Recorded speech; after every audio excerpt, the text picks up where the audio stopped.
Ang ngalan ko ay Lacan Leo. Tawagin niyo akong guro dahil may tuturo ako sa inyo. Minsan na rin akong naging utak galunggong kagaya ng iba sa inyo, pathetic at nakakaawa. Hanggang sa napagtanto ko na hindi pwede yung ganito na lang ako. Hindi ako pumayag na habang buhay maging utak galunggong. Ngunit mahirap dahil hindi gaya nyo. Wala akong naging guro. Walang nagturo sa akin ng mga bagay na ito. Gayunpaman, humanap ako ng paraan. I seek ways how to sharpen my mind. Dahil naniniwala ako, a real change starts in the brain. Kailangan mong turuang i-realign ang iyong utak nang sa gayoy sumunod ang iyong katawan. Then the real change will follow. Kaya sa video na ito, I will teach you how to become dangerously smart so you can develop a sharp mindset. Just don't forget to like and subscribe for more quality contents like this. Number 1. Talk to the dead. Nabanggit ko kanina na wala akong naging guro, walang nagturo sa akin ng mga dapat kong malaman. It was unfortunate, kaya ganito ang ginawa ko. I talk to the dead. Pero bago ka matakot, libro ang tinutukoy ko rito. You see, lahat ng mga possible philosophical thinking na pwede mong maisip ngayon ay naisip na lahat noon ng mga sinaunang tao. Posible ito dahil wala naman silang ibang pagkakaabalahan noon kundi mag-isip. Walang internet noon, walang cellphone, at madalang pa ang entertainment. Kaya umusbong ang mga batikang tao noon na gumawa ng iba't ibang legacy sa larangan ng karunungan. Nandiyan ang theory, laws, philosophies, inventions, and discoveries. Lahat yan ay galing sa pinakamatalinong utak ng mga taong hindi na natin kasama ngayon. Kaya kung magbabasa ka ng mga librong isinulat nila, para ka na ring nakikipag-usap sa mga pinakamatalinong tao na nabuhay noon. This is a huge privilege to us na binabaliwala na lang ng marami dahil distracted na sila. Kaya mamili ka, distractions or conversations. Number 2. Intense curiosity.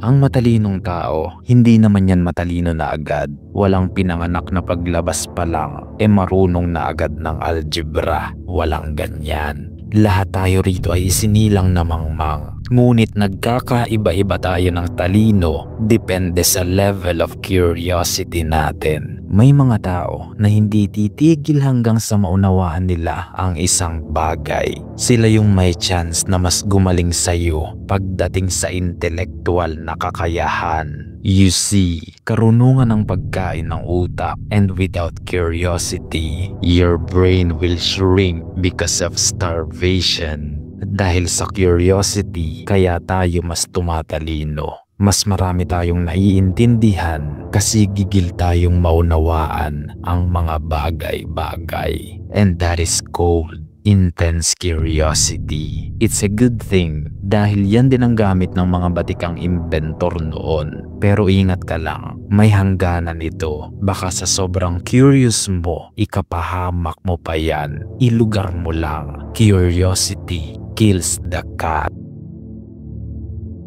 Number 3. Listen more. Kung nais mong tumalino, tumahimik ka dahil ang isang mangmang na nagsasalita ay parang lata na walang laman. Masakit sa tenga. You see, noong nag-aaral pa ako, madalas hindi ako nagre-review kapag may exam. Tahimik lang ako sa room habang ang mga kaklase ko may ingay na nagre-review. Todo review sila at hindi ko maiwasang makinig sa mga nire-review nila. At paglabas ng exam, nagtataka sila kung bakit ako ang may pinakamataas na score. You see, human brain can remember 10% of what it reads and 20% of what it hears. Diyan pa lang, lamang na agad ako sa kanila. Mas natandaan ko yung binasa nila dahil napakinggan ko ito sa kanila. That same principle can be applied to sharpen your mind. Hayaan mong magsalita ang iba at pakinggan mo lang kung may mahalaga ka bang matututunan sa mga sasabihin nila. Baka uhaw lang sila sa atensyon, so let them speak. What you need to do is listen and analyze. Number 4. Unconventional thinking. Napansin nyo ba? Sa panahon ngayon, halos pare-pareho ng mag-isip ang mga tao. Yung tipong napaka-predictable na ng kanilang mga sasabihin. At halos mababasa mo na kung paano sila mag-isip. Very conventional. Walang pinagkaiba sa mga robot na nakaprogram na sa sistemang nakatali sa kanila. Kailangan mong umiwas sa ganyang thinking kung nais mong maging dangerously smart. Ang keyword dito ay dangerous. At walang dangerous sa pare-pareho. Ngunit may dangerous sa kakaiba. Tama, di ba? When something is different, it feels dangerous. Huwag ka nang gumaya sa mga taong pare-pareho na kung mag-isip. Be different. Try to find a new way of thinking. Number 5. Moral ambiguity. Ang mga taong dangerously smart, may kakaibang paraan sila ng pag-iisip. Maaaring magdesisyon sila sa isang bagay na hindi masabi ng marami kung tama ba o mali. Iyan ang tinatawag na moral ambiguity. Sa isang dilema, kapag nagkatalo-talo na ang mga prinsipyo at moralidad, hindi na malaman ng maraming tao kung alin ba ang tama at mali. Halimbawa nito ay magnakaw para makasurvive. Generally, mali ang magnakaw. Ngunit maja-justify ba ito kung buhay at kamatayan ang usapan? Si Robin Hood, nagnanakaw siya sa mayayaman upang ipamigay sa mahihirap. Alam nating mali ang magnakaw. Ngunit maja-justify ba ito kung para sa kabutihan ang dahilan? Iyan ang mga matatawag na moral ambiguity. At kung alam mo ang sasabihin sa mga ganitong argumento at nagagawa mo silang sumang-ayon sa iyo, you might be a dangerously smart person. Number 6. Emotional intelligence. Papasadahan ko lang ang kahalagahan ng emotional intelligence sa pagiging dangerously smart dahil may full separate video na tayo patungkol dito. Kung nais niyong panoorin ng video na iyon, pagkatapos nito, the link will be on the description. Now, emotional intelligence is more powerful than the IQ dahil alam naman natin na humans are emotional creatures. Most of their actions are based on emotions. Ngayon, kung may emotional intelligence ka, madali mo na lang maiintindihan ang bawat kilos ng mga tao. You can immediately tell if someone is lying or telling the truth. At gamit rin ang emotional intelligence na ito, malalaman mo kung sino ang may gustong manglamang sa'yo. Napakarami pang magagandang bagay ang dapat mong malaman tungkol sa emotional intelligence. You better check that video after this one. Number 7.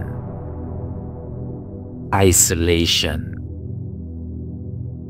Ang utak natin, parang sponge yan. It absorbs a lot of informations. Lahat ng makikita, mahahawakan, at mga maririnig mo, ina-absorb lahat yan ng utak mo. Toxic man o healthy, walang pakialam ang utak mo dito. Basta mag-absorb lang siya. Dito papasok ang isolation. You need to isolate yourself to refresh your brain.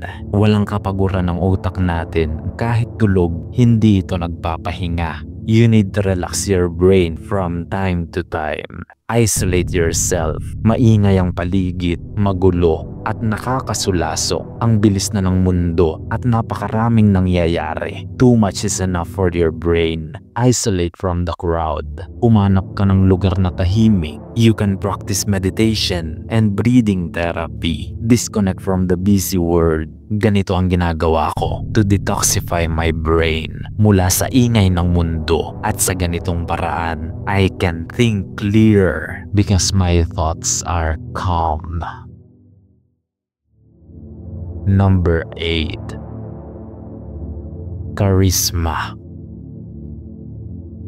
Hindi mo kailangang maging gwapo rito. Hindi ito yung ganong klase ng karisma. Ito ang karisma sa pagsasalita. Persuasiveness kung tawagin. Ang isang taong dangerously smart, madalas ay may strong communication skill din yan na tumutulong sa kanila upang makapanghikayat ng tao. Kumbaga, charismatic magsalita. Kung sa iyong pagsasalita pa lang, nagagawa mo na silang makinig sa'yo, maaaring may ganito kang klase ng karisma. Hindi nito kailangan ng itsura. Talino sa pagsasalita ang kailangan para makinig at maniwala sila sa iyo. Huwag na kayong gumaya dun sa mga galunggong dyan na kahit aminado na silang tama ang sinasabi ko, hinahanapan pa rin ako ng mukha bago sila maniwala. Mga nakakaawa. Sinayang na nila ang kanilang utak dahil nagpauto na sila sa lobong hindi pa kumakain. If you want to become dangerously smart, you need to develop your persuasive skills.